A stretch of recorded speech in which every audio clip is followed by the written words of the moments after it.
Hey everybody, we're going to continue with the rules for differentiation. So these are the shortcut rules. Remember, derivatives are derived by doing the limit definition.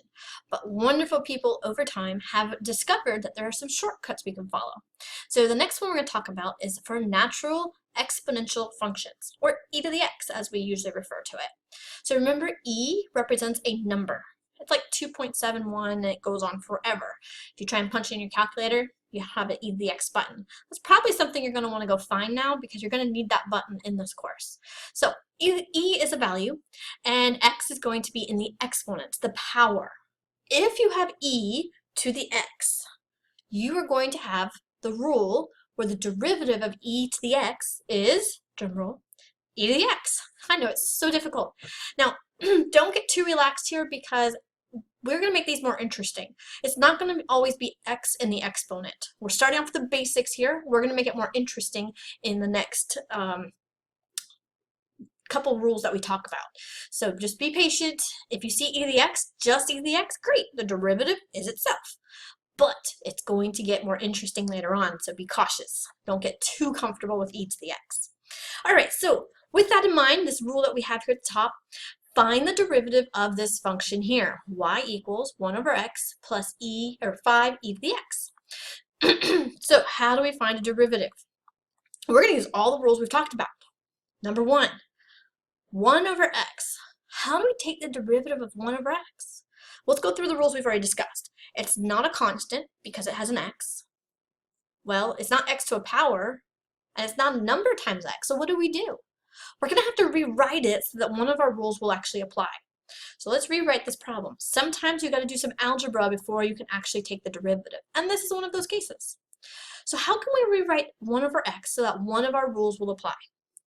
Remember, if you take x out of the denominator and you bring him up to the numerator, you could change the sign of his exponent. So down below, he was x to the 1.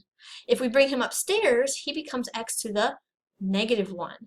Now we have x to a power, so now we can apply what rule? Power rule.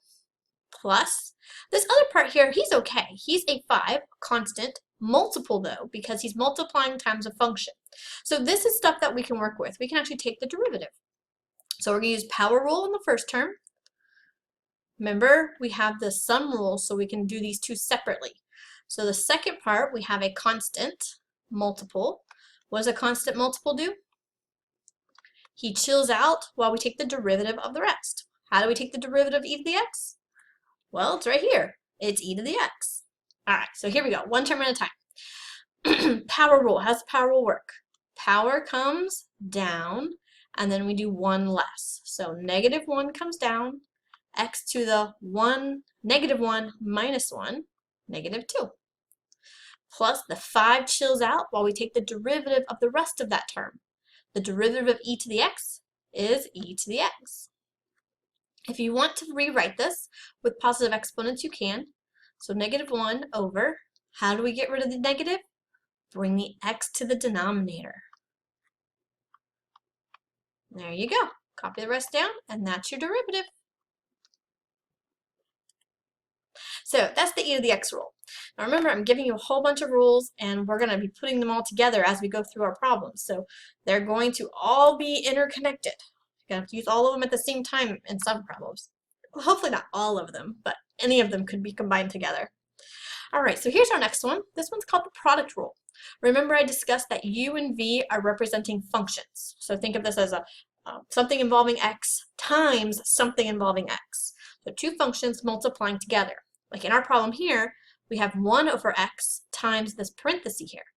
So think of this as being your u and your v. Product rule says if you have the product of two functions, then you're going to follow this derivative rule here. You keep one multiplied by the derivative of the other function, plus the reverse. Take the derivative of the first one multiplied by the original of the second. The shorthand notation is this one right here. U v prime, meaning the derivative of v, and these two are multiplying. U prime v, derivative of u, multiplied by the original v. Add them together, and that's the product rule.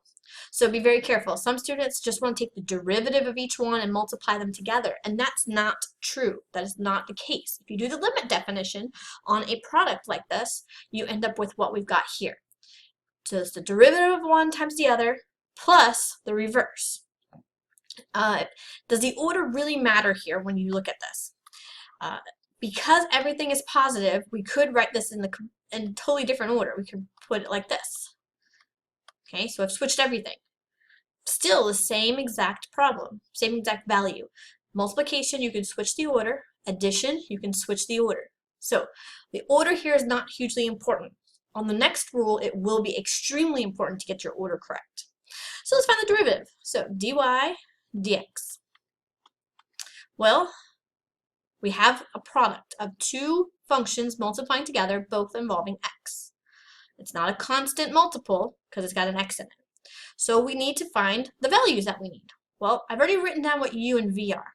According to the formula, we also need what u prime and v prime are. So let's organize our thoughts here. Let's write it on the side. So u is 1 over x. V is x squared plus e to the x. So we need the primes. We need the derivatives.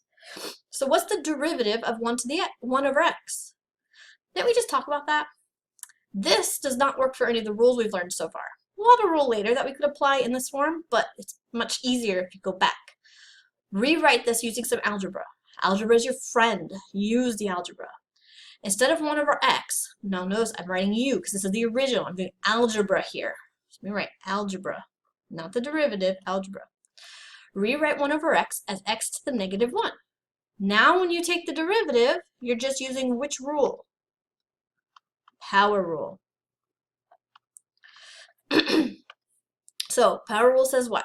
Power comes down, x to the 1 power less, negative 2.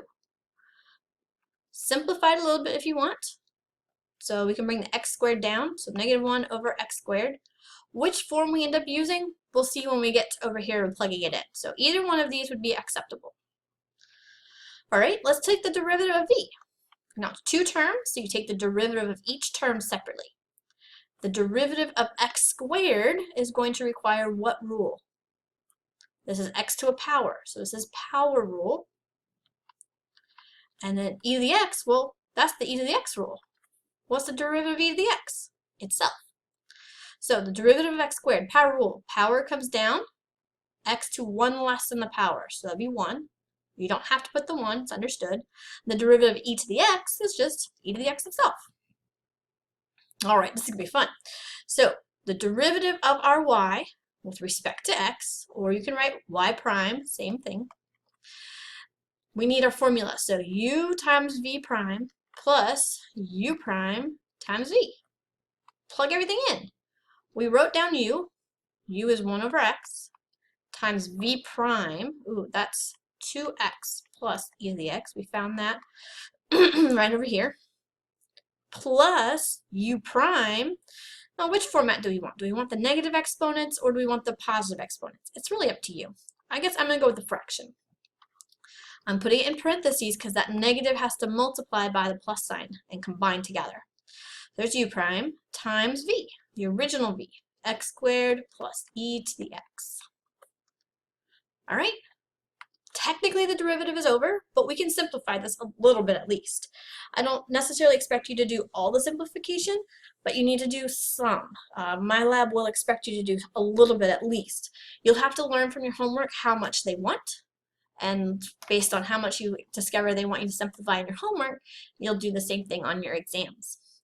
Some of the exam problems will also be multiple choice, so just start watching for your answer, and when you see it, that's when you can stop working. All right, let's distribute here. So 1 over x distributes, and negative 1 over x squared distributes. 1 over x times 2x, the x's cancel, so we get a 2, plus e to the x over x. Then we have a negative x squared over x squared would be 1. Negative e to the x over x squared. We can put the numbers together, but I think that's it. So 2 minus 1 is 1, plus e to the x over x minus e to the x over x squared. Or If you want the x's upstairs, 1 plus x e to the x minus x squared. Oops, I forgot my negative 1 on the power, sorry.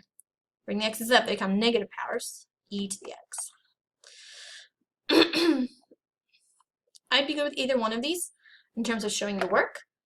Make sure you read the directions. Does MyLab want you to enter it with positive exponents, or does it not care?